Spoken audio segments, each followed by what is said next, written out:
45. Kita baca sama-sama. 1, 2, 3, ya. Karena Anak Manusia juga datang bukan untuk dilayani, melainkan untuk melayani dan untuk memberikan nyawanya menjadi tebusan bagi banyak orang.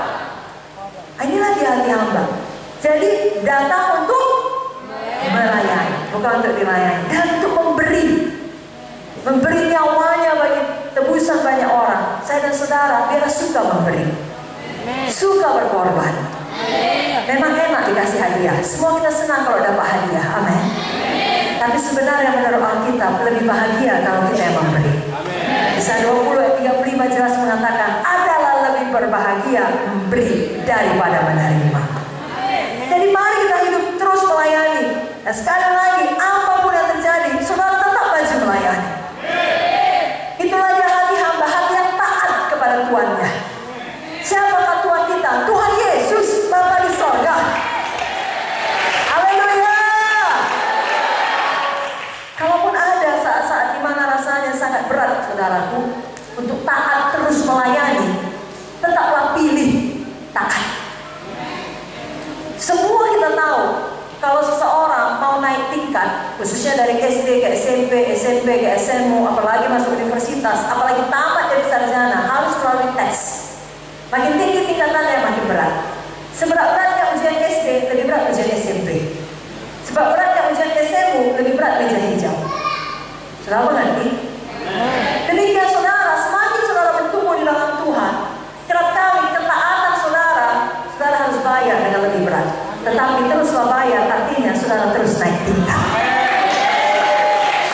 Amin saudaraku. Karena ini juga teladan Tuhan. Dia taat saudaraku. Dia tahu dia datang ke dunia ini untuk menebus nyawa kita. Tapi sampai pada saat terakhir bukan mudah. Di Taman Getsemani 3 kali dia berdoa. Begitulah Tuhan Yesus sungguh-sungguh berdoa karena sangat berat dirasakannya taat kepada Bapa.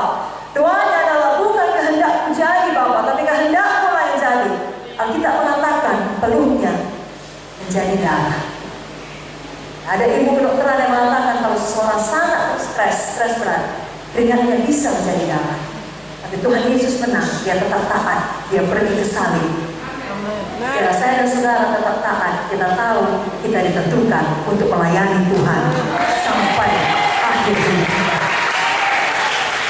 Yang keempat, seorang hamba Tuhan yang sejati melakukan pelayanan bukan untuk mencari upah. Adakah di ayat Yohanes 13 yang kita baca tadi, begitu siap Yesus membasuh kaki murid-muridnya, sudah bersih semua, lalu dia berdiri, Simon, kakimu paling kotor, 50.000.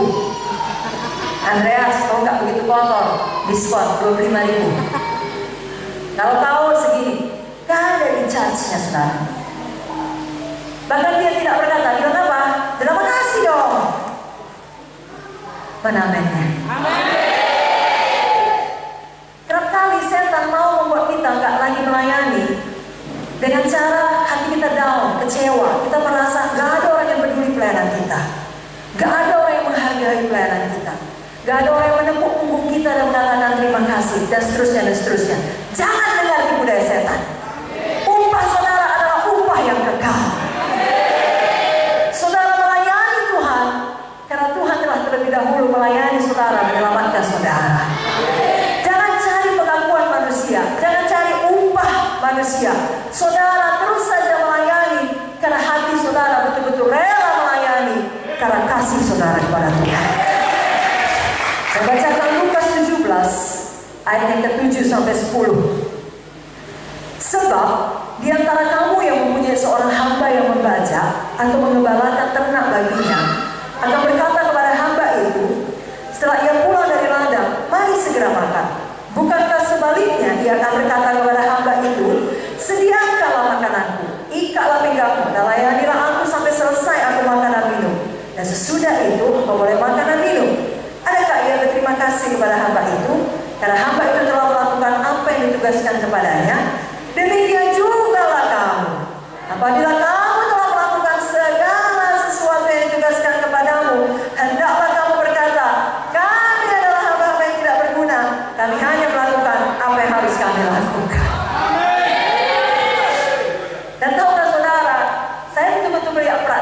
secara literal. Pada waktu baru-baru ini kami pergi melayani KKR di Sulawesi Utara, 3 kota saudaraku, juga KKR seminar seperti ini di Bitung, di Tondano, dan di Manado.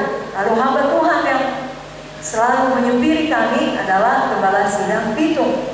Karena sampai malam, karena begitu sampai dari airport, kami langsung melayani seminar gereja di Bitung, lalu makan bersama dengan jemaat, fellowship, foto-foto, langsung ke Tondano. Jadi menempuh lagi beberapa waktu lamanya, 1 jam lebih saudara. Sampai di sana sudah lewat tengah malam. Kemudian dia berkata kepada hamba Tuhan itu, terima kasih banyak lah, ya sudah capek kau membawa mobil seperti ini. Bu, saya adalah hamba yang tidak berguna, yang hanya melakukan apa yang harus dilakukan. Tidak dibawa saudaraku, memang firman itu hidup dalam hatinya. Baginya pelayanan adalah satu kehormatan. Itulah hati yang perlu kita teladani, karena itu juga hati Yesus. Saudara melakukannya dengan motivasi yang benar, ya, bukan demi upah berupa uang, kekayaan, ketenaran atau apa saja, tapi betul-betul karena mengasihi Tuhan. Dalam Kolose 3 ayat 23 sampai 24, saya bacakan kepada Bapak Ibu Saudara. Kolose pasal 3 ayat 23 sampai 24. Apapun juga yang kamu perbuat, perbuatlah dengan segenap hatimu, seperti untuk Tuhan dan bukan untuk manusia. Ayat 24 kita baca sama-sama, 1, 2, 3 ayat. Kamu tahu bahwa dari Tuhanlah kamu akan menerima bagian yang ditentukan bagimu sebagai upah. Kristus adalah Tuhan dan kamu hambanya. Haleluya.